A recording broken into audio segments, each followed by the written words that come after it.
Hello বন্ধুরা, শুভ দুপুর। দেখো আমি কি করছি, এখানে রান্নার প্রস্তুতি চলছে। ইলিশে আজকে ভাপা করব, ভাতে ভাপা। তো ইলিশটা মেখে নিচ্ছি, ডিমওয়ালা ইলিশ। দেখো কি সুন্দর সাইজ, আর ডিম আছে ভর্তি একেবারে। তো এটা আমি মেখে বসাচ্ছি, এর ফুল ভিডিও তোমরা পেয়ে যাবে। আমি কিন্তু আজকে ভাতে ভাপা করব, ভাতে। আর এখানে মাটনটাও মেখে নিচ্ছি। মাটনটাও আজকে অন্যরকম করব, বিহারের একটা রেসিপি, চম্পারন মাটন। কিন্তু চম্পারন মাটনটা হাঁডিতে করে, আমি কুকারে করছি একেবারে মেখে, কিন্তু দারুণ টেস্ট হয়।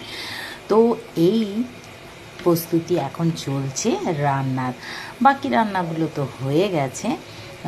ইলিশ মাছের মাথা দিয়ে পুঁই শাক করেছি, ডাল করেছি। তো তোমাদের আজকে লাঞ্চে মেনু কি অবশ্য কমেন্ট করবে। আর আমার ভিডিওটা ভালো লাগলে লাইক শেয়ার কমেন্ট করতে ভুলবে না, পেজটাকে ফলো করবে। আর এর দুটো ফুল রেসিপির ভিডিও আমি আপলোড করব, তোমরা ওখান থেকে পেয়ে যাবে।